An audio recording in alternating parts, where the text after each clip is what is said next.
Do you ever feel like you have this untapped potential, but something is keeping it from being expressed? Like the ideas and desires are there, but there isn't enough energy or oomph to launch them off the ground. There could be a variety of reasons why, and I wanted to take a look at one of them together now. Are you ready to scale your business in a way that's aligned with your soul and profitable? I'm Casey Rossi, a business and leadership coach. I've been a full-time entrepreneur for 30 years and love business.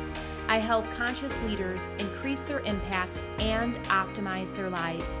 Join me each week for tips and deep conversations on cultivating confidence, increasing your visibility, elevating your vibration, and leading with purpose without burning out. Let's go. The dreaded F word. Fear. Fear is a likely culprit for holding you back. On the lack and limitation side, it could be fear of failing, looking dumb or less than, fear of being exposed. You can absolutely insert the dreaded imposter syndrome here, like you're going to be found out, that you're really not that good. There's fear of losing money, losing reputation, likes, followers. The list really can go on. And on the flip side, there's fear of success and all the BS that comes with that. Fear of being alone at the top. Fear you won't have enough time to enjoy life if you really make it. Fear you might burn out if you do what it takes to succeed. Fear your partner or family might get jealous or want to take advantage of your hard work. I'm sure you've experienced one or all of the above. I know I have. It's a normal part of the human experience. And in many ways, the brain is doing a good job at keeping us safe. Think of it as a loyal diehard manning its post with strict orders to scan for threats 24/7 or else. It's your life-preserving mechanism. But when this behavior starts to be the dominant operating system, we have to take back the reins and shift our perspective and moreover shift our course of action. Remember what I call the mindset cascade? If that term is new to you, I'll drop the link where to go. I have a couple of resources where I dive deeper into detail on that subject. But in essence, the mindset cascade is where our thoughts control our emotions, which in turn govern our actions or non-actions, and then ultimately determine our results. And it comes to play here as well. Fear is an emotion that arises when we think we are in danger. In fact, the actual definition of fear is an unpleasant emotion caused by the belief that someone or something is dangerous, likely to cause pain, or a threat. That belief may be true or untrue, fact or fiction. Our nervous system reacts the same. That's hard to believe, but it does. When you think about the common fears that I just mentioned, fear of being exposed or failing through that lens, what comes up for you? Will you die if your launch fails? Is there a life threat if you rise to the top and have to deal with potential changes? Of course not. That's just silly. But the mind doesn't know if the threat is real or imaginary and can paralyze you just the same to keep you safe. But here's the thing, CEO. You are safe. Let me repeat that. You are safe. Take a deep breath with me here and let it soak into your cells as truth. Okay. If you allow yourself to fall victim to the mind, if you allow yourself to be suppressed by what ifs, you will be holding back delivering the gifts that you came here to share and deny the world the opportunity to experience only that which you have to give. I believe that we are all unique emanations of our Creator and am passionate about self-actualization and helping others do the same.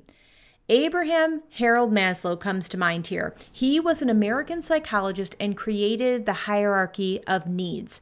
You've probably come across this in one way or another.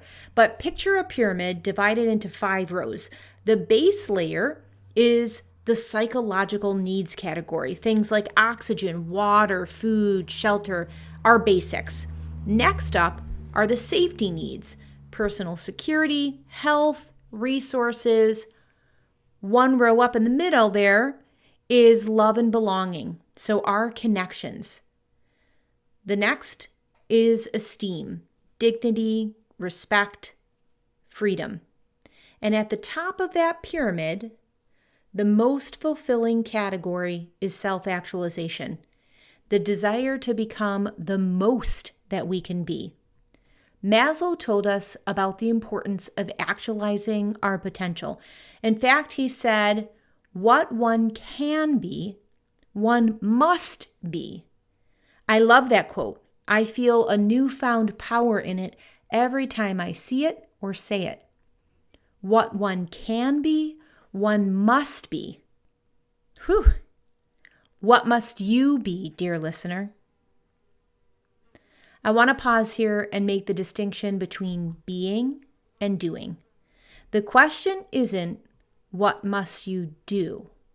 Our slinky mind can convince us that if we do more, that things will naturally fall into place, and that just isn't so.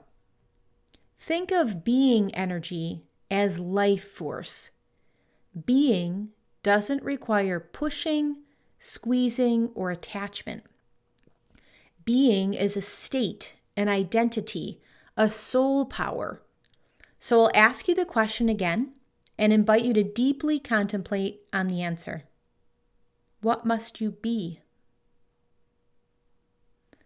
Maslow also told us that at any given moment we have a choice. We can step forward into growth, or we can step back into safety. We can step forward into growth or back into safety. Think of something that you have on your plate right now.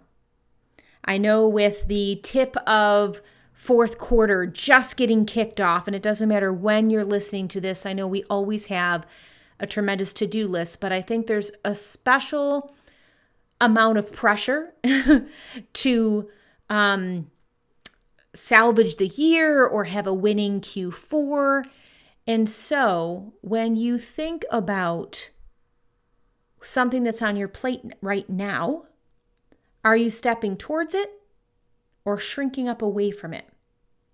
Are you silencing your mind's chatter and what if talk, or are you letting your mind hold you back and convince you that if you play small, you'll be safe?